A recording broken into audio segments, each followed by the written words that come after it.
The Intrepid is a starter ship for Star Citizen introduced at the end of 2024 for $60 with lifetime insurance and 3 additional paints.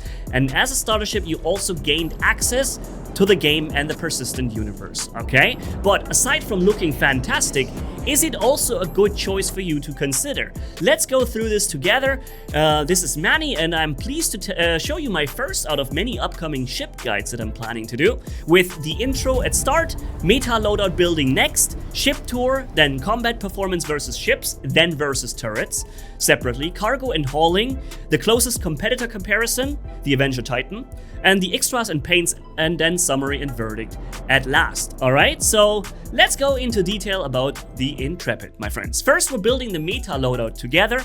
As of February 2025, this is the current loadout. Here you see all the skins I'll show you last. But first, general tip, always remove the jump drive that you use to get to Pyro system and back before you change the quantum drive.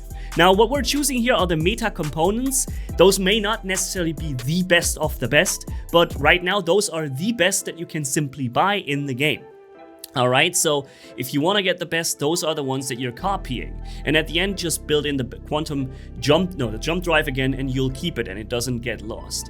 In terms of missiles, we'll always choose the EM versions, the Pioneers, the Dominators, or the Thunderbolts. And right now, the Attrition size 4, and there's only one size 4 weapon on this ship, is the best choice for you to go with. Of course, there are other options, but right now that attrition really slaps. Now, let's get into the ship tour part of this ship. And by the way, if you enjoy this review, which is very extensive, took me a long time to make, please consider staying tuned and stay ready for the next video reviews coming up.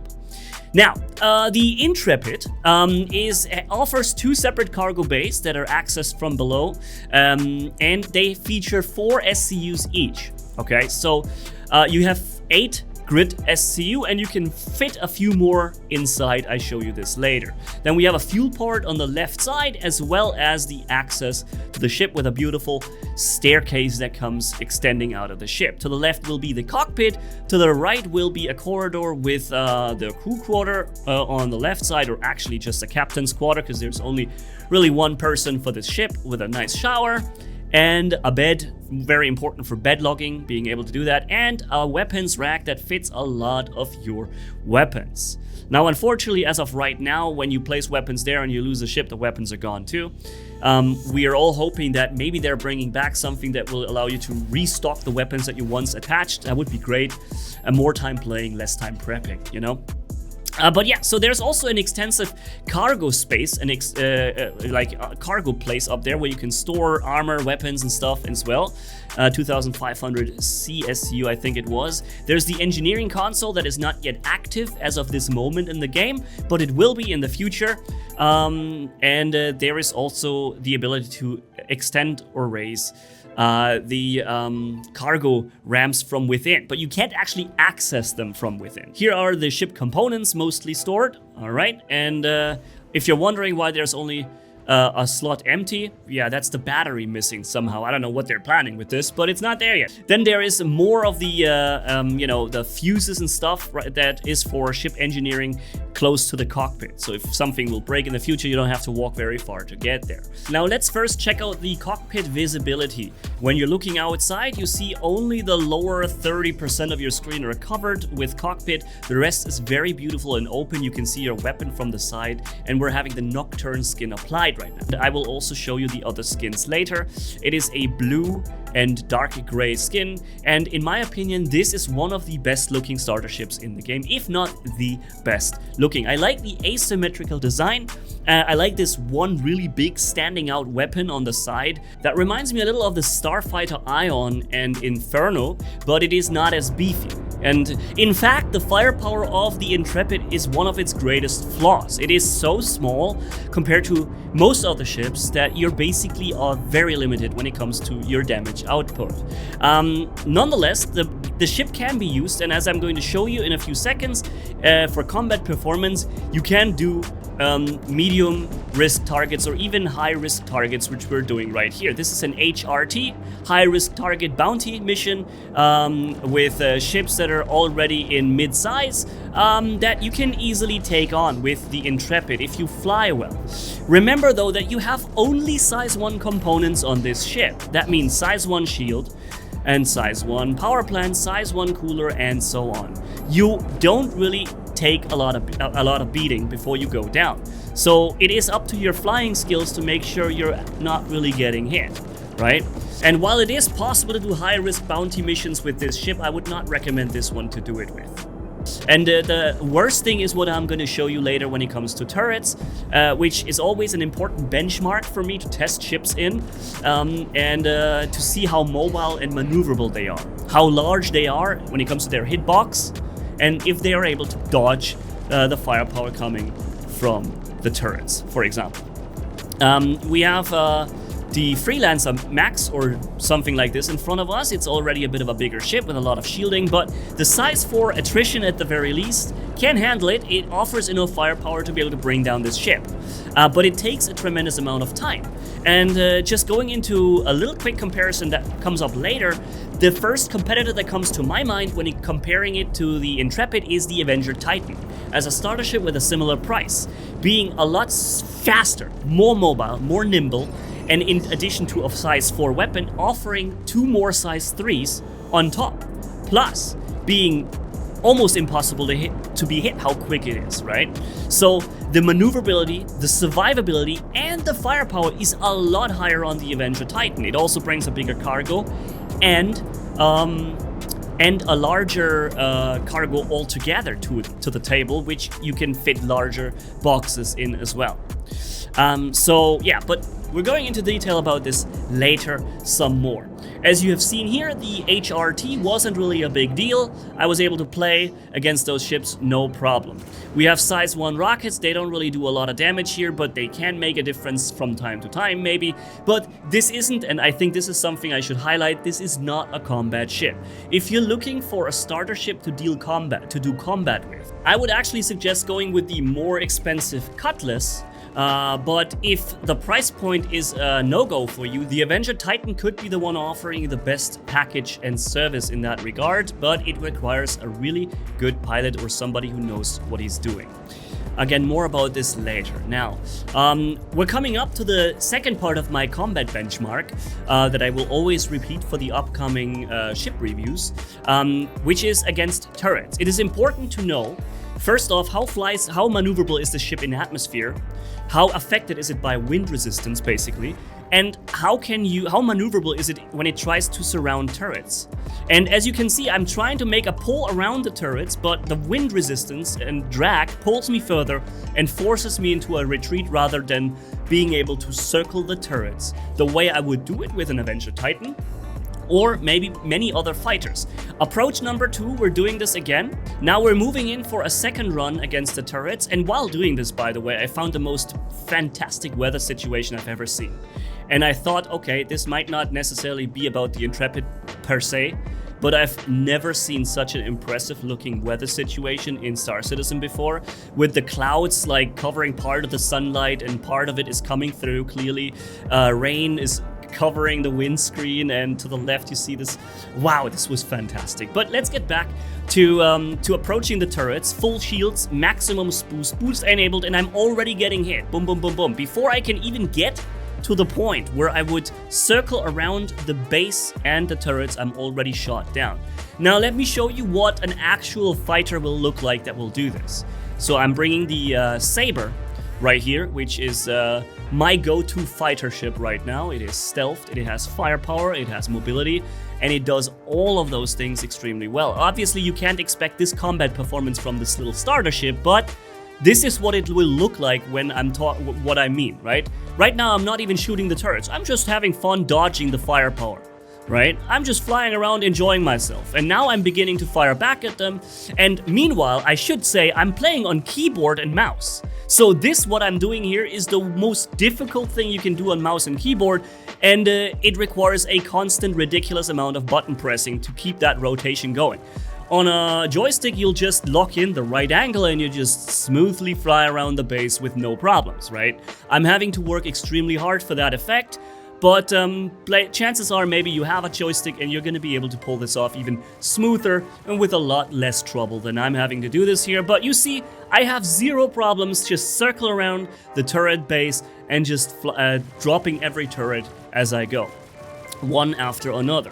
And this is something that the Intrepid is simply unable to do. It is not possible to have this level of mobility going, and even if you had it, the level of firepower you bring is so low compared that it would take you forever. But I wouldn't be Manni and your content creator if I didn't go the extra mile and offer you an alternative that works for you instead. So here it is. I'm equipped the Intrepid here with a laser cannon, the M6A, and it has about 2.5 kilometers of range. And if you position yourself in the way I'm doing here and you fire over the turrets, yeah, I figured out that you have to kind of aim over them.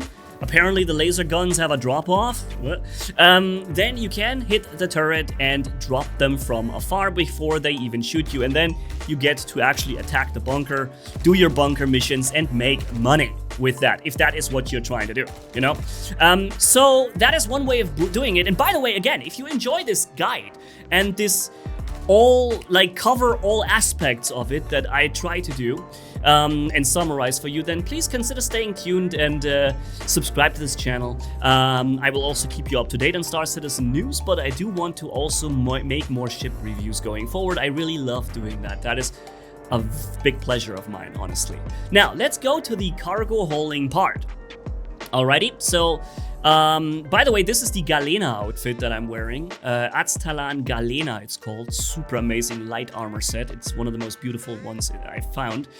And when it comes to cargo hauling, I started the first one that I got for 50k, which I think was 9 SCU. Was it that I have to transport? Now 9 SCU, you might remember I told you that there's only 8 SCU grid size places or spots in this ship.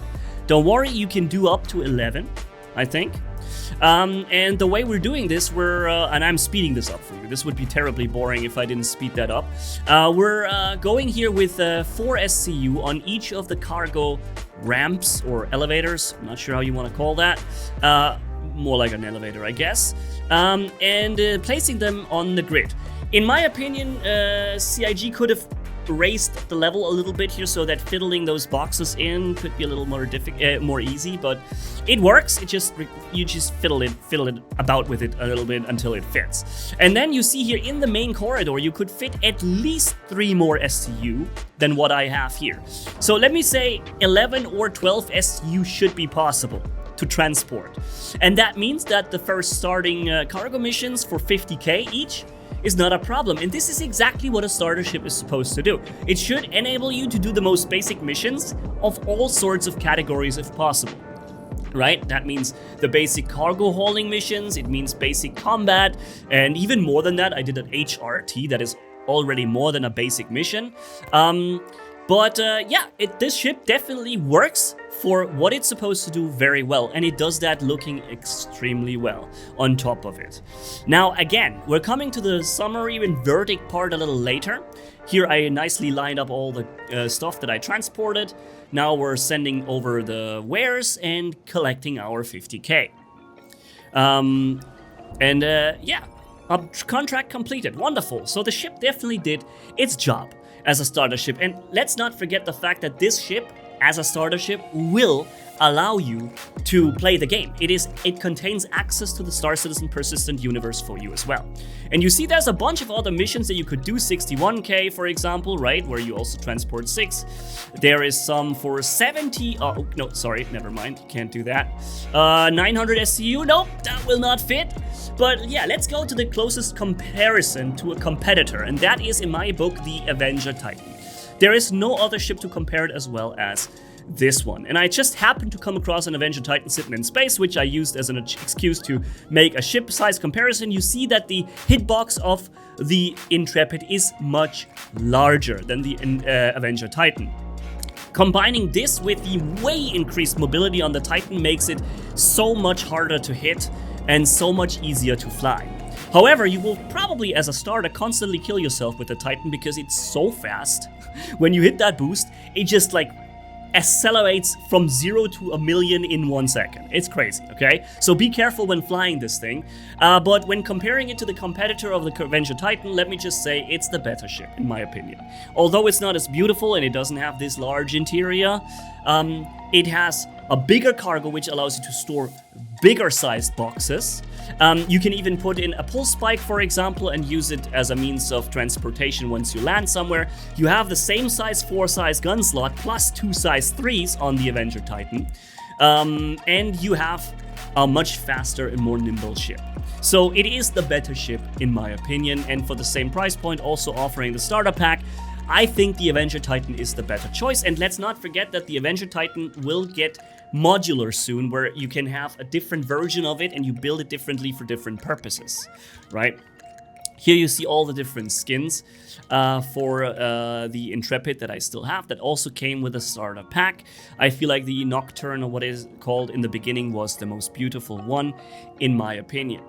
So let's at last come to the summary and verdict of the Intrepid. While I'm showing you some funny outtakes that happened during the recording of this video, like explosions that shouldn't have happened, or getting my ship stored and squished in the cargo hangar and then falling through space in station gravity.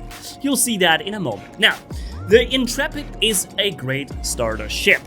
It offers everything that you need from a starter ship, starting with the access to the game, also providing you with the ability to play pretty much any mission string in the beginning and even to mid-level, exception with cargo where you can only do starting things. But it is a well-rounded starter ship in every regard. It brings only one size 1 shield. For its size, in my opinion, not enough. It would have really been a helpful tool to give this ship a size 2 shielding, simply due to its hitbox and size and lack of maneuverability compared to the small ships that also only bring one size 1 shield. The Avenger Titan, in my opinion, is by far the better ship, which means that the Intrepid is not the best bang for the buck, if that's what you're looking for. It may have been a good offer when I bought it, when I got it with lifetime insurance and 3 extra skins, right? And of course access to the game, which is always included with a starter pack.